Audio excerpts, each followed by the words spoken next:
안녕하십니까. 금일의투자연구소 안봉구 팀장입니다. 2023년 3월 14일 화요일 주식특강 시작하겠습니다. 이 시스템을 확 바꿔버렸는데 좋은 거로 더 어색하네요. 이 방송이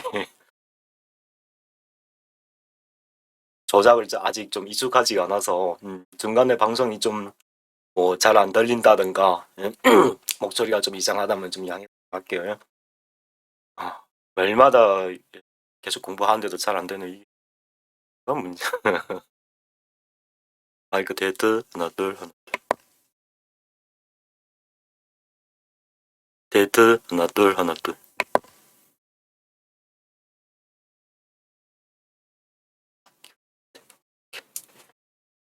예.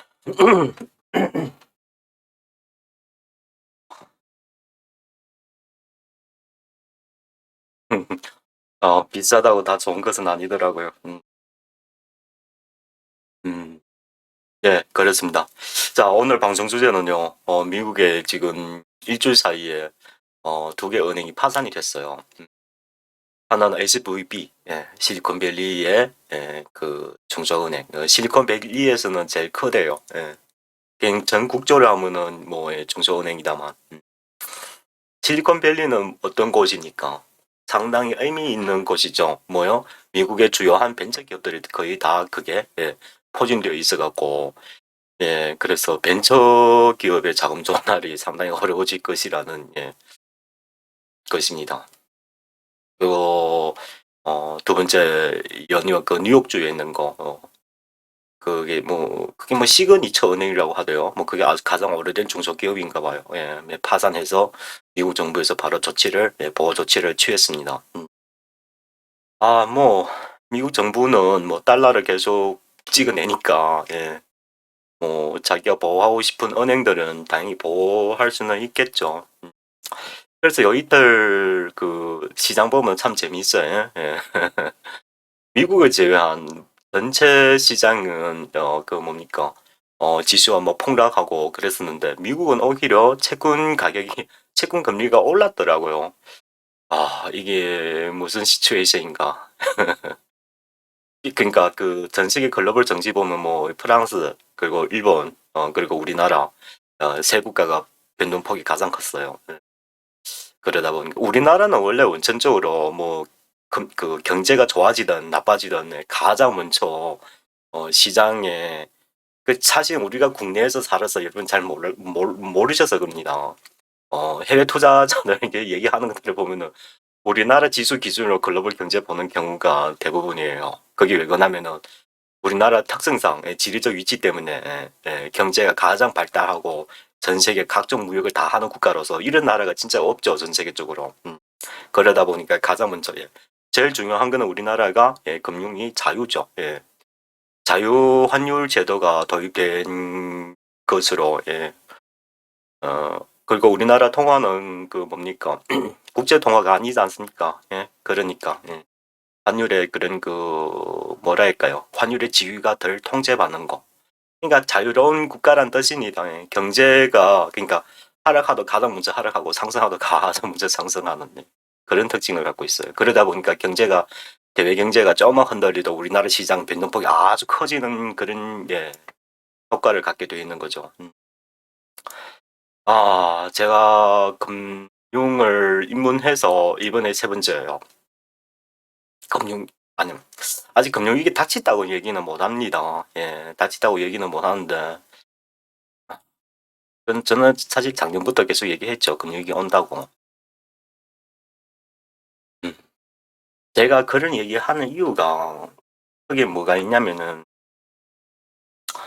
우리 사실 코로나 때문에 영향이 커요. 3년 동안. 정부가 재정정책, 통화정책 온갖 힘을 다 쏟아부었단 말이죠.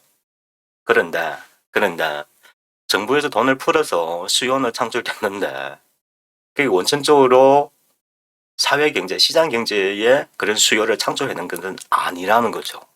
아니란 거겠죠. 돈은 풍부한데 뭐라 해야 될까요, 이것을. 근데 그 통상 금융위기는요, 사람들의 이제 수요가 줄어들면서 예, 폭발하는 것인데 그런 거죠. 지금 경기 회복하는 기미가 안 보이죠. 안 보여요. 안 보이고 그리고 경기가 완만하게 상승하는데 미국 같은 데 소비가 아주 왕창한 것은 우리가 오해하시면 안 돼요. 사람들이 돈 잘 벌어서가 아니라 예, 과거 3년 동안 미국 이제 연준에서 돈을 많이 풀다 보니까 사람들이 일정에 뭐 이렇게 뭐랄까요 재산을 쌓아놓은 거 그걸 이제 쓰고 있단 말이죠. 예. 거기 뭐 한 1년 넘게 쓰다 보니까 이제 신용카드도 끌기 시작하고 사람 소비량이 그렇게 무서운 거예요. 예. 과거에 저희 선생님께서 자주 저희한테 이제 교육 가르침이 뭐가 있었냐면은 돈을 많이 벌다가 부유해지다가 가난해지면 그 사람은 이제 죽을 지경이래요. 그러니까 자산이란 것은요, 있을 때 관리를 잘 해야 돼요. 관리를 잘 해야 돼요. 그러니까 우리 사람의 되뇌는요, 항상 좋은 방향으로 생각하게 돼 있어요. 설마 아니겠지 막 이런 식으로 있잖아요. 그러다가 갑자기 확 닫히는 거죠. 근데 여러분 그 시장 경제라는 건 공평한 거예요. 그러니까 우리 지금 시장 경제를 뒷받침을 하면 뭔가 있어야 되는 거예요. 그게 뭐 반도체든 뭐 뭐든지 간에 없잖아요. 없어요. 아무것도 없어요. 거기에다가 G2가 매일마다 니 죽고 내 죽고 막 싸움하고 물가 잡히나요? 절대 안 잡힙니다. 그러니까 금리를 계속 올렸잖아요. 그러니까 그거예요. 내가 어제 그 페이스북에다가 올렸는데 여러분 정신 바짝 차리셔야 돼요. 2008년 금융위기 닥칠 때 여러분 보세요. 얼마나 많은 가정들이 그 집안이 파산되고 가족끼리 다 헤어져 살고 빚만 가득 채워가지고 지금까지 갚는 가정들도 있어요. 10몇 년 됐는데도. 그 사태가 금융위기가 한번 발생하면 그렇게 무서운 거예요, 여러분. 이걸 되게 막 한쪽 귀로 듣고 한쪽 귀로 나가는 사람들 있어요. 그러니까 100%는 아니지만은 예, 우리가 방어할 필요는 있어요. 금융위기 한번 닥치면은 자산 있는 거는 순간이에요. 여러분 아무것도 안 했는데 집에 가만히 있잖아요. 집값 떨어지고 예? 자기가 보유한 모든 자산 가격이 떨어지잖아요. 떨어지는 거예요. 떨어지는 거예요. 일 안 하면 어떻게 나가 돈 벌어야 되잖아. 돈 벌려면 시장이 기업들이 경영이 나쁘지면 이제 사람 소득이 이제 당연히 직원 월급도 당연히 자르겠죠. 그 이제 작게 죽으려고 계속 그러겠죠. 그래서 경기가 한번 확 죽으면은 그러니까 경기 침체가 한번 들어오면은 이게 이제 통상 경제 전문 용어 스태그플레이션이라고 하죠. 경기가 하락하면서 물가가 계속 유지되는 거. 이 가장 안 좋은 거예요. 이보다 더 안 좋은 거는 뭐냐면 경기 하락하면서 물가가 하락하는 거예요. 그러면은 경기가 진짜 망합니다. 근데 어디가 그래요? 일본이 그랬잖아요. 과거 20년 동안. 그러니까 일본 젊은 친구들은 그러니까 뭐 희망이 없는 거예요. 과거 20년 동안. 그러니까 일본 경제가 확 망한 거예요. 일본 경제가 과거 20년, 30년 보면은. 일단은 이제 일본에는 아무 차세대 제품 아무것도 없어요. 대기업들 손잡고 짝짝하듯 반도체 하나 키워보겠다고 그렇게 노력하다 안 되지 않습니까?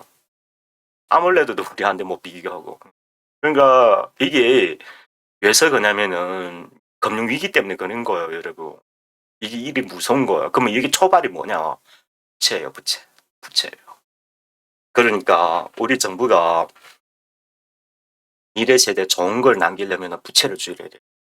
이게 부채가 계속 쌓이면은 가면 갈수록 우리 후세대들이 뭡니까? 경제 성장 이룩을 못 하는 거예요. 왜? 금리를 함부로 올릴 수가 없다 보니까. 그러니까 저물가 시대를 쭉 계속 가는 거죠. 그러면 저물가 시대를 계속 이렇게 금리가 낮은 시대로 가면 뭐가 발생하냐면은 사람들의 소득이 안 올라요. 안 올라. 안 올라. 소득이 안 오르면 경제 어떻게 활성합니까? 월급 안 올려주는데 누가 열심히 일하는 사람이 있겠습니까? 왕이 없죠. 그러다 보니까 경제 창조성은 발생하지 않으면서 부동산은 또 계속 올라요. 금리가 낮으니까. 예. 참 일본의 젊은 친구들은 참 되게 혹독한 그런 나라에서 살고 있는 것이 우리 세대의 미래입니다. 그러니까 경제를 모르면 모르는데 알면 알수록 진짜 무겁네요, 마음이. 뭐 그렇습니다. 미래가 어떻게 될까요? 예, 그렇습니다. 근데 어차피 4차 산업은 좋으나 나쁘나 빠른 속도로 지금 진입하고 있는데, 통상 이런 거 뭐냐, 유동성 함정에 빠졌다고 하죠. 예. 경제 활력, 그러니까 정부에서 돈을 푸는데, 경제가 활력시키고 돈 푸는데, 들어갈 때는 안 들어가고 다 금융시장만 다 들어가가지고 주식시장 엄청 올려놨고, 근데 경제 창조적 효과는 아무것도 없어요. 뭐, 몇 년에 해낸 건 뭐가 있습니까? 예? 뭐가 있어요? 다국적 기업들에서. 뭐 없는 것 같은데. 아, 전기차 하나 창조해냈다. 테슬라가 그렇게 노력하는 바람에. 예. 또 뭐가 있죠? 뭐가 없어요. 예, 그렇습니다. 근데 참 다행인 거는 뭐냐면은, 지난 해마다라도, 그냥 인공지능은, 대기업에서 그냥 하고 있구나. 이제 그 정도였어요. 올해 1월달 딱 들어와서 이제 오픈AI가 이제 챗GPT를 발표하고 나서 전 세계적으로 놀라운 성장을 돌파를 해버린 거죠. 이게 인공지능이 이 정도로 이렇게 빠른 속도로 확장되는 거는 진짜 전 세계 처음이었어요.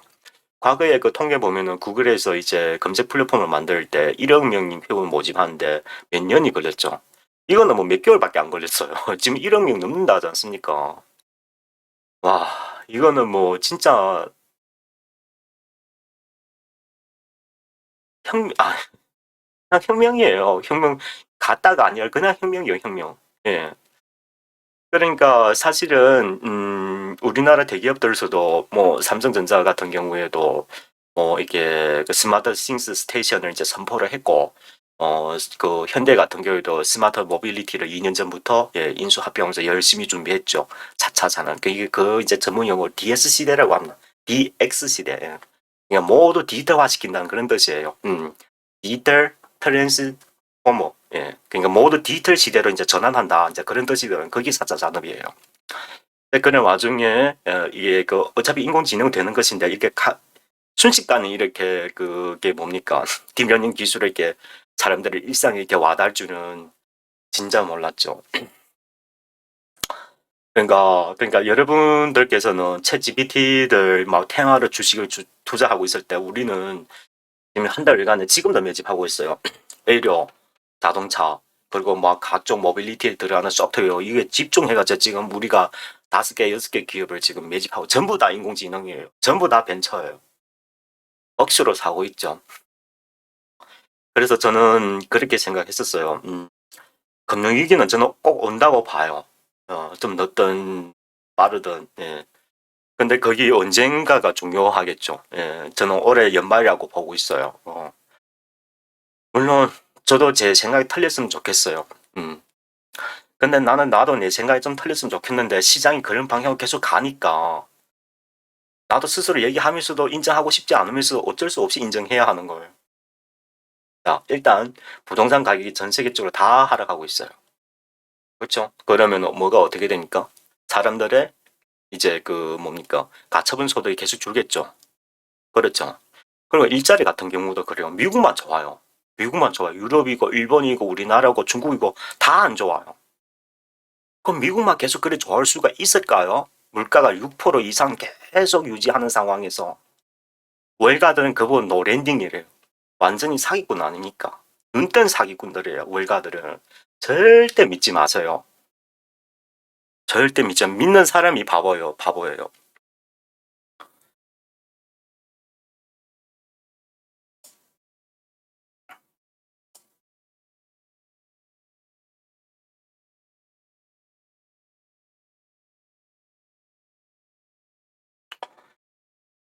아, 뭐 우리나라는 원래 원천적으로 뭐 말로 10번 20번 하도 뭐 그런 거는 크게 의미가 없고요. 시장 경제가 보여야 돼요. 보여야 돼요. 보여야 예, 사람들의 이제 소득이 증가하면서 수요가 재창출되면서 경제가 다시 활력이 뛰게 되어 있죠. 과거 몇십 년 동안 금융위기가 터지면은 그냥 뭐 미국 같은 경우는 뭐 양적 완화, 우리나라나 뭐, 뭐 중국이나 일본이나 이런 데 보면은 그냥 사회 인프라 막 이런 거 막 투자하고 막 그런 거죠. 그때만 하더라도 그 금융위기가 닥치기 전에 재정 투자를 그렇게 세게 안 했단 말이죠. 근데 이번에는 우리가 코로나 때문에 재정 투자 엄청 많이 해버렸잖아요. 그렇죠. 막상 지금 금융위기가 그런 기미가 닥치면은 정부에서 또 어떤 카드를 사용할 것이냐 말이죠. 일단 금융정책은 사용할 수가 없겠죠. 금리는 많이 올렸으니까. 항상 재정정책 사용하는데 재정정책도 한계가 있죠. 네, 물가가 너무 비싸서.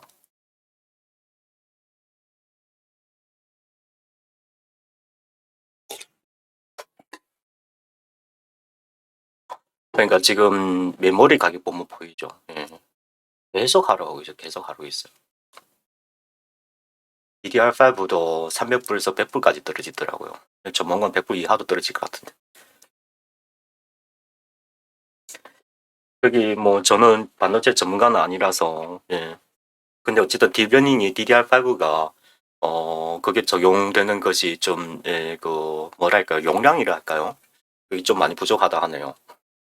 그래서 이제 앞으로는 그 BHM이라고 있어요. 고대형 메모리라고 이제 그런 쪽으로 이제 그 뭐니까 산업화 그 반도체가 이제 그런 쪽으로 이제 발전해 갈 거예요.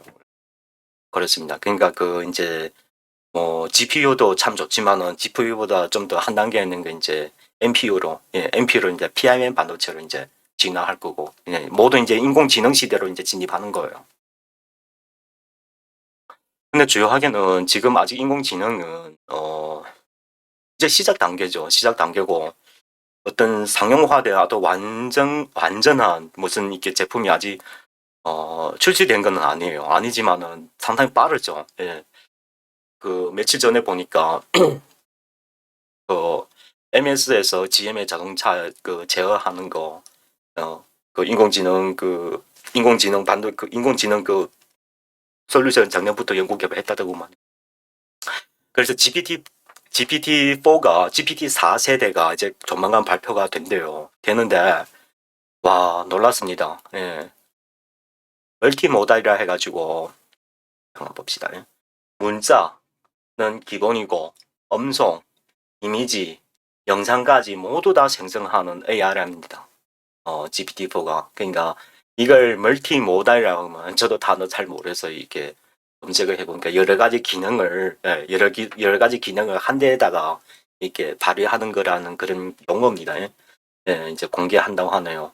뭐 GM에다가 적용한다는 것은 이미 발표가 됐고, 그러니까 이 말이 뭐냐면 앞으로 모든 전자제품이 이제 인공지능이 투입된다는 거예요. 만약에 이게 문자로만 하면 그건 사람이 업무에만 사용되지 않습니까? 그리고 만약에 이게 음성이 가능하면 자동차에 적용되고 이미지가 가능하면은 이게 뭐 의료 같은 분야에다가 깊숙하게 이제 투입이 되는 거고 영상까지 돼버리면 뭐 게임 오버리죠. 전 세계 모든 제품들이 이제 뭡니까? 예. 그러니까 인공지능은 앞으로 플랫폼이 된다는 그 말이에요. 플랫폼이. 그러니까 MS가 이제 인공지능 플랫폼을 이제 구글이 큰일 났네요. 좋은 제품이 빨리 나와야 할 텐데. 예. 그리고 우리나라 같은 경우에는 지금 LG나 그 이제 그 농협 LG나 그리고 그 네이버에서 가장 먼저 지금 발표가 예정이 되어 있습니다. 한국어로 특화되어 있다고 하던데 뭐 7월달 공개한다고 하니까 좀 지켜보자고요. 그리고 KT의 믿음이 있고 삼성전자는 삼성전자는 소프트웨어 개발인 것보다도 이제 인공지능 시대를 맞이하면서 그게 이제 들어가는 이제 그 시스템 반도체에 모든 역량을 집중하는 모습들이에요. 원래 시스템 반도체를 그 후공정 업체를 좀 인수하려고 계속 물밀 작업을 지금 지난해부터 해왔었는데 잘 안 되는가 봐요. 예. 그리고 지금 아직도 단가가 너무 비싸고 그래서 지금 오늘 나온 얘기인데 삼성 내부에서 그 뭐 DSP를 이제 육성하는 걸로 좀 결정을 짓는가 봐요. 그래서 삼성전자가 요즘에 가장 그 집중적으로 투자하는 분야가 자동차 분야, 자동차 실대 반도체 분야예요. 그러니까 그거죠. 만약에 MS가 GM의 이제 그 인공지능 그 플랫폼을 그 이제 만들어냈더라면은 설계가 됐다면은 그게 들어가는 이제 반도체가 있어야 되는 시스템 반도체. 그렇죠. 시스템 반도체를 만드는 거죠. 예, NPU를 그런 거. 거기에다 집중하려는 모습들이에요. 그래서 그걸 육성하려면 가장 중요한 게 뭐냐면은 펠립스를 키워야 되는 거예요. 우리나라가 제일 약해요, 그 부분에. 만약에 삼성전자에서 이제 본격적으로 이제 국내 펠리스를 키우겠다고 한 조 단위만 투자해주면은 뭐 난리 나겠죠. 우리나라에서 지금 제일 큰 거 두 개가 이제 두 개죠. 예. 삼성의 DSP에 가장 큰 게 두 개 있어요. 그게 DSP는 그 펠리스는 그 음악 비교합니다. 연구원들이 몇이 있냐. 예. 지금 제일 큰 거 두 개가 500명씩 지니고 있어요. 근데 걔네는 그러니까 연구 개발을 위주다 보니까 영업이익이 계속 적자예요. 예. 그냥 걔네는 기술 먹고 사는 거예요. 기술 먹고 사는 거. 예. 나중에 기술 개발해가지고 그 IP로 해가지고 이제 계속 이제 그 하는 거죠. 근데 그걸 한번 연구하려면 연구원들이 아주 많아야 돼요. 예. 영국 같은 경우에는 거기 막 기업당 막 몇천 명씩 막 연구 개발하고 막 그랬잖아요. 그렇습니다. 그러니까 제가 하고자 하는 얘기가 그거예요. 시장 자세 보면은 생각만큼 그렇게 크게 뭐 폭락하거나 그러지는 않았어요. 일단 미국 시장은. 자, 근데 그 이제 상품 가격은 계속 하락하고 있죠. 예, 경기 침체를 미리 예고를 해주고 있는 것입니다. 특히 유가 같은 거는 계속 떨어지고 있죠.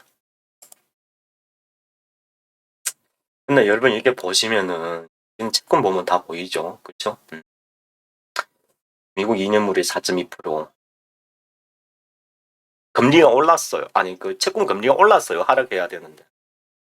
그러니까 사람들이 채권을 매도를 했다는 뜻이죠. 예. 매수를 했는데 매도를 했다. 그래서 뭐 사람 해석하기 나름인데 그냥 뭐 기술적 반등을 노리는 것 같아요. 예. 근데 여러분 또 이거 한번 보십시오. 크레디트 디폴트 스왑. 이게 뭐냐면은 미국의 2년물 국채가 앞으로 어떻게 될 것이냐. 예. 그게 위험이 크면 클수록 프리미엄을 많이 지불해야 된단 말이에요. 그 많이 지불하면은 시장 경제가 뭐 리스크 크다는 뜻을 내포되어 있어요. 예. 그겁니다. 예. CDS가. 그러니까 여러분 보시게 된다면은 지금 어떤 상황이냐면요. 2008년도에 그 CDS 그러니까 그거예요. 2008년 이거 지금 제일 높게 상승했어요. 지금 2012년도 그때 한 번 42불까지 올라왔다. 지금 56불이죠. 예. 과거 20년 동안 제일 그러니까 2008년도에 69불, 70불 제외하고는 지금 가장 높아요. 그러니까 여러분 잘 보시면은 최근에 두 달 동안 갑자기 가파르게 오른 거예요. 그러니까 그겁니다. 미국 경제가 상당히 불안하다. 그거예요.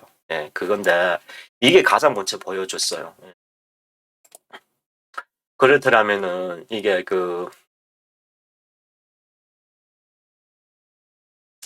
하이드 채권이라고 있는데요. 이게 중소기업의 금리하고 미국의 기준금리 금리 차를 얘기하는 거예요. 이게 벌어지면은 이제 미국의 중소기업들이 자금 조달이 어렵고 경제가 어렵다는 뜻이고요.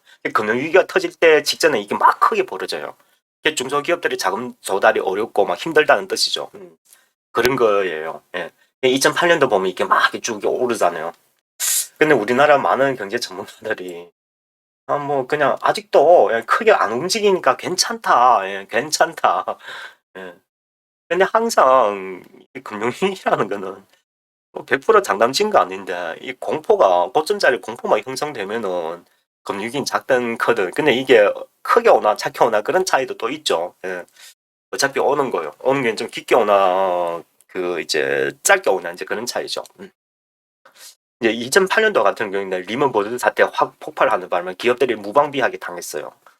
누구도 그때 부동산 한참 잘 나갈 때 폭락하기에 누가 그 예상을 했겠습니까? 그러다 보니까 금융위기가 크게 터진 거고 이번에는 그 빅테크 기업들마다 임원을 많이 감축을 했잖아요. 예, 경제 어려운 것을 이제 먼저 인지하고 준비를 든든하게 해놨어요. 예, 뭐 스트레스 테스트도 막 하고 있는 걸로 저도 알고 있는데 그래서 과거처럼 그렇게 무방비하게 확 당하지는 않을 거라고 나는 생각해요.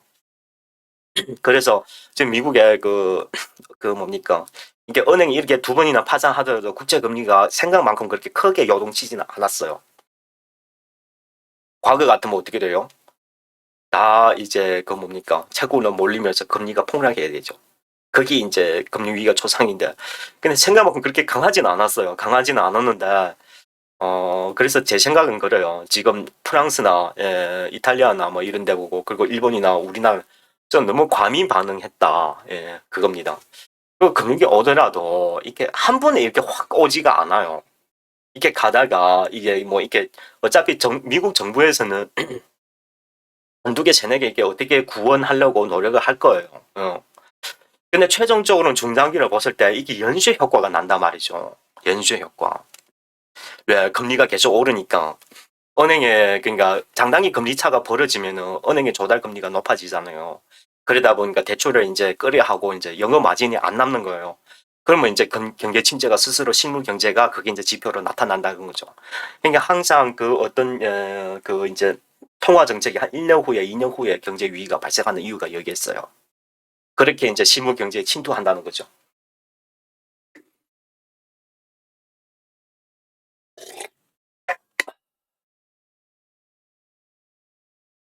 예, 뭐 그렇습니다. 근데 지금 바로는 아니에요. 그래서 지금 폭락하고 있을 때는 좀 단기적으로 역발상 투자할 필요가 있습니다. 여러분 뭐 말인지 아시겠죠? 근데 그 정부에서 이제 시장을 구원하고 또 하면은 시장이 또 좋은 반응이 올 거예요. 또 치고 올라가죠. 훅 올라갔다가.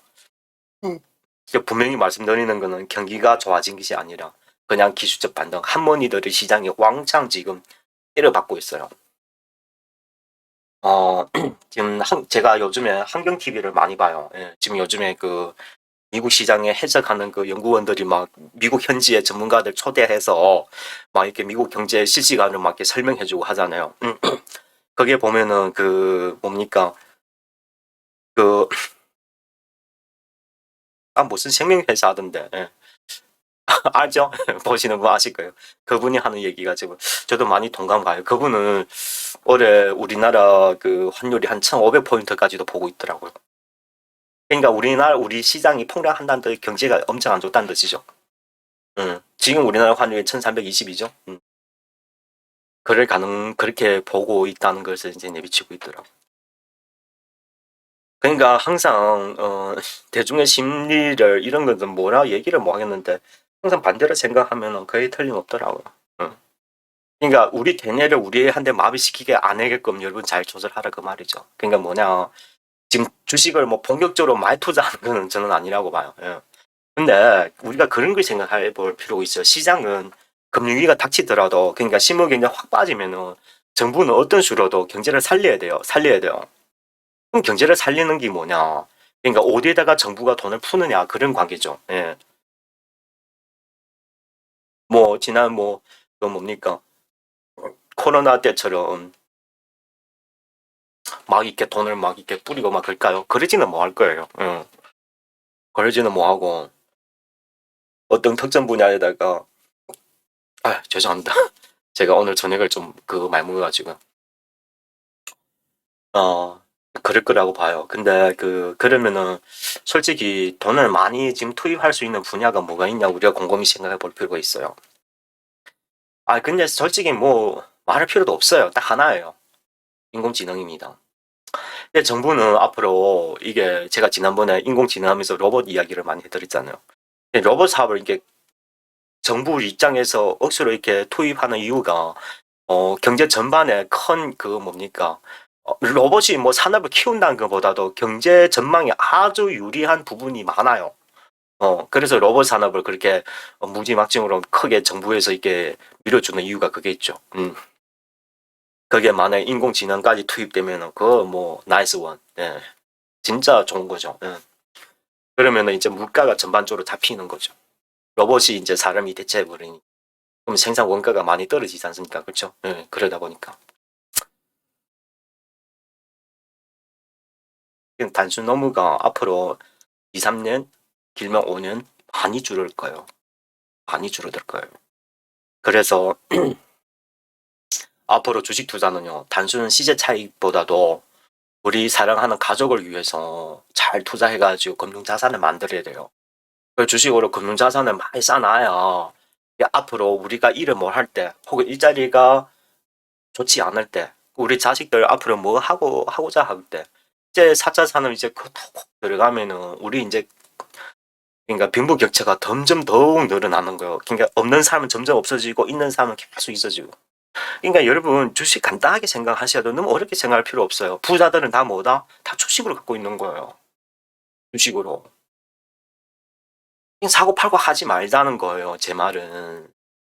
그러니까 금융위기가 터지면은 그게 그 상식 밖으로 주가가 많이 폭락하잖아요. 예컨대 안 팀장이 진짜 보장하는데 이번에 금융위기 터지면 집 팔아서도 사야 돼요. 집 팔아서도. 앞으로 2, 3년, 짧으면 2, 3년, 길면 5년 경제가 한번 다 털이 확 바뀐다고요. 새로운 시대가 진입하게 되어 있어요. 그때 가서 어디가 할 것이냐고요. 지금 특히 뭐 이렇게 물류단지들 보면은 1000여 명이 일하던 물류단지가 지금 몇십 명씩 일해요. 그럼 나머지 990명은 뭐 하면 좋을까요? 뭐 하면 좋을까요? 그러니까 지금은 인공지능 초기 상태라서 벤처기업들이 다 싸요. 금융위기가 터지가지고 폭락해버리면 그걸 싹쓸이 해보세요. 그냥 단 몇백만이라도 거기 2, 3년 후에 몇십 배도 오를 수가 있습니다. 충분히 가능해요. 앞으로 그런 인공지능 벤처기업들이 하나 둘씩 이제 우리나라 시가총액 상위에 다 치고 올라갈 거예요. 그러니까 금융위기 터진다 해서 너무 실망할 필요 없어요. 항상 그 금융위기 터지도 긍정적으로 생각하시고요. 그리고 우리나라가 4차 산업이 상당히 이로운 그 경제 단계에 있단 말이죠. 뭐 통신이라든가 뭐 로봇이라든가 모든 예 물류라든가 뭐든지 간에 그러니까 4차 산업에 진입하면 우리가 상당히 유리한 그 국가로 지금 그 2030년 되면 우리나라 6위까지 오른다는 그런 예 전망도 있어요. 예. 경제 규모가. 그걸 가능하죠. 예. 가능합니다. 잘만 하면은. 근데 제일 중요하게는 이제 그거죠. 시된 반도체가 삼성전자 얼만큼 치고 올라가는가 그게 가장 핵심이에요. 그게 우리나라 미래가 달려져 있습니다. 예, 삼성전자 응원합시다. 예. 자, 봅시다. 이거 왜 금융위기에 수혜주냐. 지난번에 제가 이게 그 뭡니까. 그 전세, 예, 자금에 그 해서 그거는 이게 그 권리조사의 아주 일부분이에요. 일부분이고, 그리고 이제 금융이 불안해지면은 이 권리조사를 많이 해야 돼요. 자금 투자 성격이 뭐가 어떻게 됐든지 간에 조사를 계속 해야 된단 말이죠. 경기가 나쁘면 나쁠수록 이 안에는 매출은 계속 오르는 거예요. 뭔 말인지 아시겠죠? 그래서 부경기의 매출이 더욱 예, 성장한다고 보시면 돼요. 예. 더군데다가 우리나라에서는 이제 그 뭡니까 전세 사기범 전세 사기에 이제 공식적으로 예, 그 뭡니까 정부에서 이제 크게 손볼 줄 이제 준비를 하고 있지 않습니까? 예. 그러니까 경기가 불안해지면 권리조사가 늘어난. 그 지금 권리조사하고 있는 기업이 상장 기업이 딱 이 하나예요. 독점이에요, 독점. 그러니까 여러분, 그러니까 이거는 경기가 나쁘면 나쁠수록 더욱 사야 할 종목 중에 하나다. 이는 9천 아래에서 매집하려고 했죠. 지금 매집했어. 근데 이게 저점기에서 위로 한 번 더 떨어져. 괜찮아요. 계속 분할 매집하세요. 안에는 이제 매출이 계속 오를 수밖에 없어요. 경기가 나쁘면은. 뭔 말인지 아시겠죠? 그렇게 투자하시면 돼요. 자, 제가 지난번에 분명히 말씀드렸다만 경기가 그러니까 조정장의 특징은 지수 폭락하면은 개별 종목도 폭락해요. 근데 여러분 꼭 명심해야 할 게 하나 있어요. 주가는 폭락했는데 가치도 폭락했나? 여러분 잘 분별할 줄 아셔야 돼요. 아니라는 거죠. 아니라는 거예요, 답은. 그럼 뭐가 그랬냐? 정만빛 보았을 때는 저는 그 실대 반도체하고 그 수소는 그래요. 이거는 하라면 할수록 계속 분할 매집하도 좋고, 그리고 두 번째는 뭐가 있냐면은 아몰레드가 그래요. 아몰레드나 그리고 앞으로 우리나라 법적으로 이제 출발하려고 하는 거, 그 원격 의료 같은 거, 이런 거는 경기하고 상관없어요.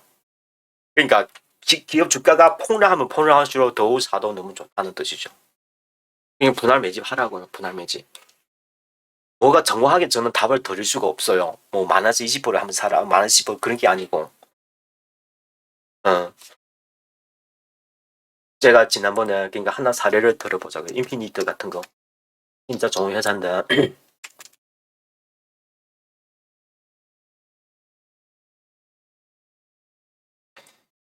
우리는 인공 그 비대면 의료에다가 그 이제 그, 그 인공지능 의료 산업을 통틀어서 하는 벤처 기업에다가 투자를 했습니다. 그러니까 여러분들은 벤처 기업에 투자하면 리스크가 크니까 이게 확실한 기업으로 하시면 되겠습니다. 제 6천 밑에 아래로 상 내려왔죠. 그냥 저점 깨도 상관없어요, 이런 것은. 왜냐면 앞으로 어차피 법조로 통과할 테고, 법조를 통과하면 야는 매출은 분명히 오를 겁니다. 예. 그래서 기술적으로 폭락할 때는 오히려 매집하는 기회로 간주하시면 너무 좋겠어요. 그냥 아직 매집 안 했더라면 좀 기다렸다가 폭락할 때, 예. 여기서 한번 사신 분들은 6천 어가에서 사신 분은 좀 기다렸다가 최저점을 깨지면 4천 아래에서 한 번 더 사주세요. 이게 1회, 2회 이렇게 분할 매집해서 가시면 돼요. 동장기로 이 고점 다 뚫습니다.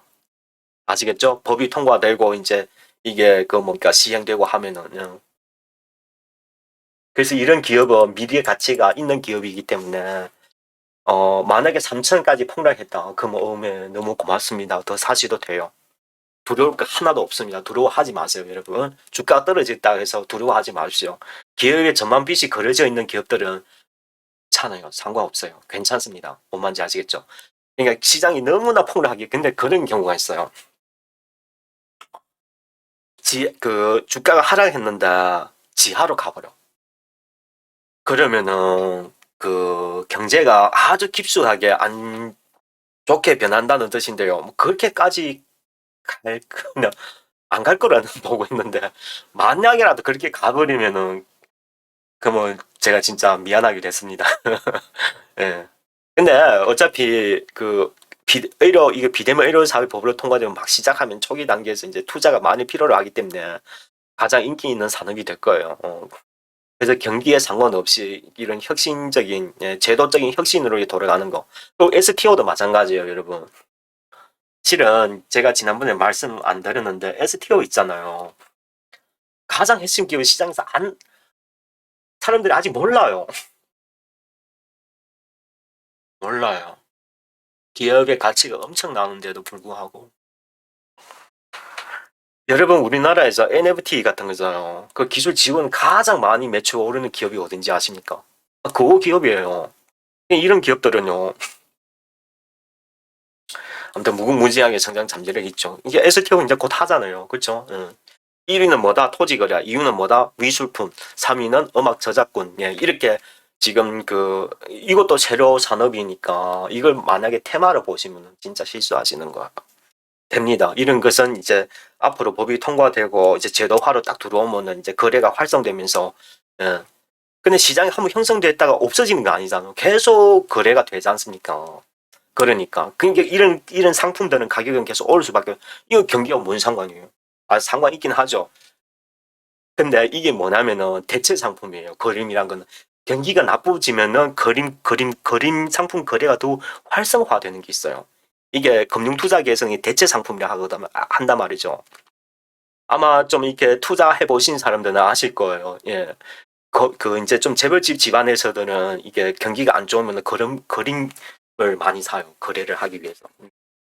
이게 금융상품 대체 상품이란 말이죠. 그러면 이게 NFT까지 되고 하면 MZ세대 다 몰리치고 하면 그림 가격이 또 이제 천차만별이 또 가격 오르겠죠. 그런 거죠. 토지도 마찬가지고. 지금 가격은 경기가 안 좋아서 토지 거래가 하락하기 때문에 주가가 많이 폭락했죠. 한국 토지 신다 같은 거. 지금 1,300원 거래. 원래 그런 것은요. 일대 사셔야 되는 게요. 가장 안 좋잖아요. 일대 사고 언제 파냐. 거래가 가장 활성화 좋아질 때 한 2년만 더 지나면 이게 진짜 5천원, 6천원, 7, 8천원 갑니다. 그렇게 된다는 거죠. 그러니까 투자는 항상 반대로 생각하셔야 돼요. 중장기 멀게 높은 가격으로 이게 토지가 이제 STO 돼버리니까 그건 뭐 더 활성이 되는 거죠. 원래 뭐 중년만 거래했던 토지가 이제 젊은 세대들을 다 거래한다는 거죠. 다들 뭔 말인지 아시겠죠? 그래서 금융위기 터진다고 해서 꼭 나쁜 것은 아니에요. 아시겠죠? 예, 그렇게 보시면 돼요. 그렇게 하나 보도록. 그러니까 주요하게 이파이는 먼저 고민해 보도록 하시고요. 그 만약에 경제가 불안해지면 사람들은 그 부모님 세대들은 역시 검이야 막 그러잖아요. 우리나라 최대 검거래소 IT센이 그 운영하고 있어요, 자회사에서. 그래서 야늘 회사 주가가 경기가 불안해지면은 주가가 좀 탄력을 받게 돼 있어요, 단기적으로. 한번 참조하세요. 자, 이렇게 해서 오늘까지 여기까지 반성하겠습니다. 그러니까 지금 변동폭 아직 완료된 것은 아니에요. 추가적으로 또 하락할 가능성이 아주 높은데 단기적으로 좀 반대로 투자했으면 좋겠어. 투가 하락하면은 더욱 좀 살 수 있는 그런 것으로. 그렇게 거래해서 단기로 이제 시장이 완만하게 또 이제 폭락했다가 또 폭등할 거예요. 그런 계기를 좀 이렇게 텀을 타서 투자하면은 괜찮겠다. 근데 그렇다고 해서 시장에 이게 불안한 분위기, 공포심은 없어지냐? 안 없어진다는 거죠. 사람들의 공포 경계심은 계속 있을 거란 말이죠. 그래서 디파이 같은 이런 거, 금융위기가 돌발할수록 이런 기업들이 수혜를 받습니다. 가격 보지 마시고 사업 포트폴리오를 보시면 돼요. 답이 나옵니다. 그리고 아몰레드 같은 경우는 지난번에 말씀드렸던 거, 한국 컴퓨터, 아몰레드 PBA 같은 거 공급하는 이런 회사들 좋죠? 좋아요. 제가 뭐라 했습니까? 지수가 폭락하면 사시라고. 이게 제가 기준 하나 드릴게요. 4,000원 이하에서 사시면 돼요. 그러면 4,000원 이하 샀는데 3,000원까지 떨어지죠. 그러면 더 분할 매집하세요. 어차피 앞으로는 아몰레드가 대중화로 갈 겁니다. 그 양산 라인이 털려지니까 거기에다가 이제 새로운 제품이 또 추가되잖아요. 뭐 XR. 물론 비싸긴 처음에 1세대 제품들은 소니 거 써요. 근데 중장기적으로 제품을 공급하려면 원래 애플이라는 이런 다국적 기업들은 한 기업만 주문하지 않아요. 두 기업 이상, 세 기업씩 막 주문해요. 왜? 가격 경쟁시켜가지고 원가를 다운받기 위해서. 그러니까 내 말이 뭐냐면은 소니 거를 시작하지만 삼성 디스플레이도 쓴다. 무조건 쓰게 돼 있어요. 그리고 애플만 XR만 만드나요? 삼성도 만들잖아요. 선포를 했어요. 다국적하고 지금 그 퀄컴이나 우리나라 통신사들하고 컨텐츠도 만들고 지금 열심히 물밑 작업하고 있다고요. 이 제품이 곧 출시가 돼요. 올해는. 이제 그러면은 진짜 아몰레드가 귀한 몸이 돼버리는 거죠. 뭔 말인지 아시겠죠? 그래서 이런 기업들은 만에 추가 폭락 나오면은 오히려 더욱 살 수 있는 더 좋은 기회다. 그 말이에요, 여러분. 뭔 말인지 아시겠죠? 그리고 경기 불안할수록 2차 전지나 반도체나 지금 뭘 하려고 그래요? 지금 아몰레드까지 개입했어요. 뭡니까? 공장. 지금 경기하고 상관없잖아요. 4차 산업을 대비하기 위해서 공장을 억수로 지어야 되니까. 그러니까 삼성전자의 평택에 제4 공장이 지금 준비되어 있고, 그리고 SK 하이닉스도 지금 시대 반도체 공장을 지금 쥐락펴락하고 있어요. 해야 되는 거 어쩔 수 없이 아니 반드시 해야 하는 겁니다. 그리고 2차 전지는 전 세계 막 방방곡곡에다가 2차 전지 막 지금 쥐고 있잖아요. 여기에다 이제 아몰레드 이제 삼성 디스플레이도 이제 본격적으로 OLED 그 산업에 진출한다고 선보를 했으니까 공장을 지어야 되는 거예요. 8.7세대를 진답니다. 투자 규모가 4.2조입니다. 발표해버리면 재미없죠. 그러니까 공장에 투자하시면 좋을 것 같아요. 경기와 상관없이 매출을 계속 쥐고 경기가 나쁘니까 더 투자하잖아요. 그러니까 더 수혜받는 거예요. 경기하고 크게 거리가 없다. 또 뭐가 그래요? 그러니까 앞으로 또 그게 될 거예요. 경기가 나빠지면 또 인프라 투자하려고 정부에서 또 쥐락펴락 할 거예요. 그게 제일 좋은 기회가 뭡니까? 뭡니까? 지금 제일 가까운 게 뭐예요?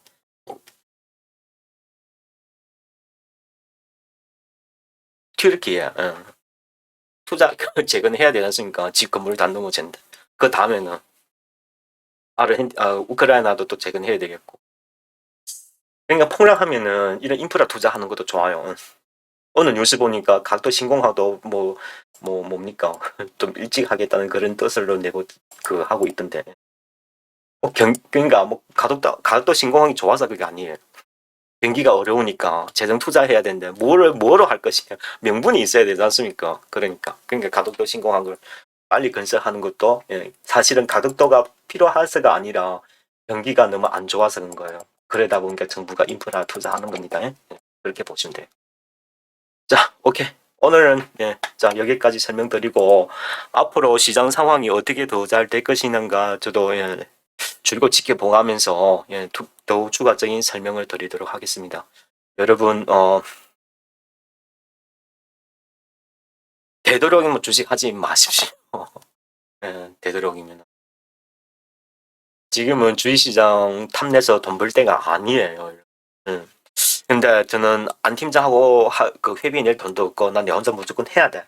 그러면은 그걸 추천드립니다. 그 뭡니까 채권 ETF 같은 거 있잖아요. 그걸 생금 모으죠.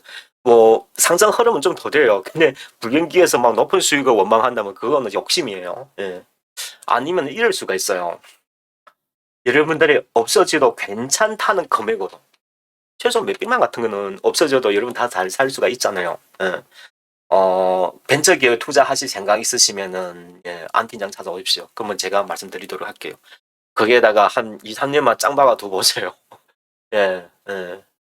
제가 그랬었죠. 투자도 운이 좀 따라야 된다고요. 한 70%는 능력이고 30%는 운이 따라야 돼요. 이것도 참 그런 것 같아요. 그러다 보니까 제가 어떤 기업이 무엇을 준비하고 있는 기술적인 부분은 여러분들이 찾기가 아주 힘들 거예요. 저도 하루 이틀 아니에요. 이게 인공지능을 밤새마다 계속 공부하고 연구하고 대학 교수님들이 무엇이 뭐 이렇게 기술 연합하고 막 이런 거 매일마다 체크합니다. 여러분 제 데이터 자료 보면 깜짝 놀라실 거예요.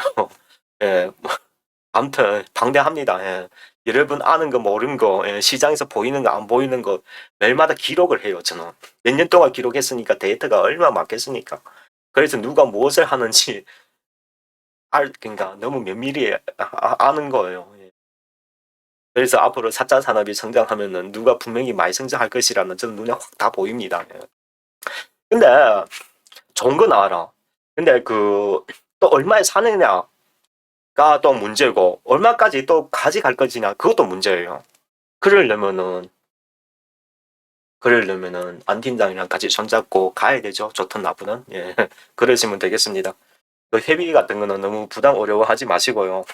많은 시장 경기가 꽁꾸러지고 하면은 작년에 했던 그거 제가 또 할게요. 6개월 가입하면은 6개월 서비스 공짜잖아요. 아니 경기가 어려워지면은 저 그렇게 합니다. 해요. 제 목적은 여러분께서 뭐 회비를 경기 어려운데 매일마다 회비만 계속 내라고 하면은 좋아할 사람이 어디 있겠습니까? 그렇죠? 어려울 때는 잘 매집하고 잘 가라고. 그래서 저랑 오래된 소액 투자 회원들로 있어요. 저랑 몇 년씩 했던 분들, 몇 천만 원 하시는 분들. 그런 분들은 제가 오래된 분신들은 계속 잘 유지하고 노력하시라고요. 한 번씩 가입하면 서비스 제가 알아서 다 넣어주고 막 그렇게 합니다. 그러니까 하겠다는 그런 의지만 보여주세요. 그러면 저도 또 최선을 다해서 여러분 자산 정식에 이바지하도록 최선을 다하겠습니다. 자, 여러분 다시 한 번 말씀드릴게요. 금융위기는 뭐다? 부자 되는 기회다. 아시겠죠? 근데 아무 하나 기회는 아니에요. 준비한 사람한테 기회예요. 뭔 말인지 아시겠죠? 그렇게 준비해서 이번의 위기도 당당하게 좀 이렇게 잘 헤쳐나가자고요. 수고하셨습니다.